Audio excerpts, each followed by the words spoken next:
باب الحساب والقصاص والمیزان، یہ صاحب مشکات نے جو باب قائم کیا ہے اس میں پہلا لفظ ہے حساب، جس کے معنی ہے گننا شمار کرنا۔ مراد اس سے قیامت کے دن بندوں کے اعمال کو گننا اور حساب کرنا ہے۔ اللہ تعالیٰ اگرچہ بندوں کے تمام اعمال سے آگاہ اور واقف ہے، مگر حساب و کتاب والا معاملہ مخلوق پر اتمام حجت کے لیے ہوگا، حجت کو تام کرنے کے لیے ہوگا۔ قیامت میں حساب و کتاب قرآن اور حدیث سے ثابت ہے اور ہر مسلمان کے عقیدے کا حصہ ہے۔ دوسرا لفظ آیا قصاص، اس کے معنی مساوات اور برابری کے ہیں۔ مراد اس سے یہ ہے کہ جس نے دنیا میں جو کچھ کیا ہے یا کسی کے ساتھ جو کچھ ناجائز سلوک کیا ہے، قیامت میں اس سے اس کا بدلہ لیا جائے گا۔ مثلا کسی نے کسی کو قتل کیا ہے، زخمی کیا ہے یا ظلم کیا ہے یا کسی کو کوئی تکلیف پہنچائی ہے تو اس سے اس کا بدلہ لیا جائے گا اور حق حقدار کو دیا جائے گا، یہ قصاص ہے۔ تیسرا لفظ آیا میزان، یہ وہ آلہ ہے جس سے کسی چیز کا وزن کیا جائے، ترازو کو کہا جاتا ہے۔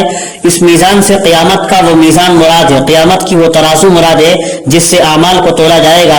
جمہور علماء کا قول یہ ہے کہ اس میزان کے دو پلے ہوں گے، اس کے ذریعے انسانوں کے اعمال تولے جائیں گے، خواہ اچھے اعمال ہوں یا برے۔ پھر اس کے مطابق ثواب و عقاب کا قانون متوجہ ہوگا، اس کے بعد ثواب اور سزا کی بات ہوگی اعمال کے تلنے کے بعد۔ پہلی روایت لائے فصل اول میں حضرت عائشہ رضی اللہ تعالی عنہا کی۔ حضرت عائشہ رضی اللہ تعالی عنہا سے روایت ہے، نبی اکرم علیہ السلام نے ارشاد فرمایا، قیامت کے دن جس سے حساب لیا جائے گا وہ تو تباہ ہو جائے گا۔ حضرت عائشہ رضی اللہ عنہ کہتی ہیں، میں نے عرض کیا اللہ تعالیٰ نے حساب کے حق میں یہ نہیں فرمایا فسوف یحاسب حسابا یسیرا، یعنی جس شخص کا نامہ اعمال اس کے داہنے ہاتھ میں دیا جائے گا بس قریب ہوگا کہ اس کا حساب تو آسان ہو، اس کا حساب تو آسانی سے لیا جائے گا۔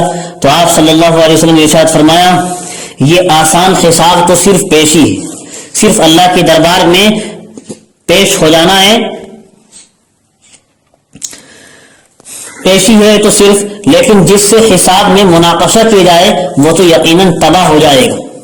حاصل حدیث شریف یہ ہے کہ جس سے حساب کتاب لیا جائے گا وہ ہلاک ہو جائے گا، اس واسطے کہ اگر پوچھ گچھ شروع ہو گئی اور تمام اعمال کی باقاعدگی سے اہتمام کے ساتھ جانچ پڑتال شروع ہو گئی تو پھر کسی آدمی کا وہاں سے بچ نکلنا بڑا مشکل ہوگا، وہ ہلاک ہی ہو جائے گا۔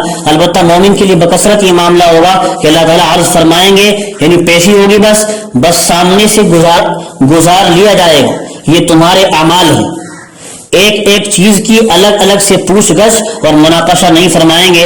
اللہ تعالیٰ ہمیں بھی اپنی رحمت سے بے حساب ہی داخل فرما دے، آمین۔ اب یہ عرض اور پیشی کیسے ہوگی؟ حضرت شاہ ولی اللہ محدث دہلوی نے لکھا ہے، عرض بھی حساب ہی کی ایک صورت ہے، یہ عرض اور پیشی بھی حساب ہی کی ایک صورت ہے، یعنی بندے کے گناہوں کو پیش کر کے اسے معاف کر دینا بھی ایک طرح کا حساب ہی ہے، لیکن حساب مناقشہ بہت زیادہ خطرناک ہے۔ حساب مناقشہ کی صورت یہ ہے کہ بندے کی تقصیرات پیش کر کے، بندے کی خطائیں، گناہ، اس کی کمیاں پیش کر کے اس سے یہ بھی کہا جائے گا کہ تو نے ایسا کیوں کیا۔ جس شخص کے ساتھ حساب میں یہ صورت اختیار کی جائے گی اس کی خیر نہیں، وہ تو ہلاکی ہو جائے گا۔ ہلاکی اور تباہی کا یہ مطلب نہیں کہ اسے عذاب جہنم ضرور ہی دیا جائے گا، کیونکہ اہل سنت والجماعت کے نزدیک گناہ گار کی سزا ضروری نہیں ہے، اللہ تعالیٰ معاف بھی کر سکتے ہیں۔ شرک کے علاوہ اللہ تعالیٰ چاہیں گے جس گناہ کو معاف کر دیں گے، کوئی ضروری نہیں کہ ہر گناہ کی سزا ضروری ہی ملے۔ ہاں، ضابطہ یہ اللہ تعالیٰ کا کہ جو گناہ کرے گا اس کو سزا ملے گی، لیکن تباہی اور ہلاکت کے لیے یہ بھی کیا کم ہے، اتنی بھی بات کیا کم ہے کہ خداوند قدوس اس سے مناقشہ فرما رہے ہیں کہ تجھے ایسا کرنے کی جرت کیوں کر ہوئی، تو نے ہماری نافرمانی اتنی کیوں کی۔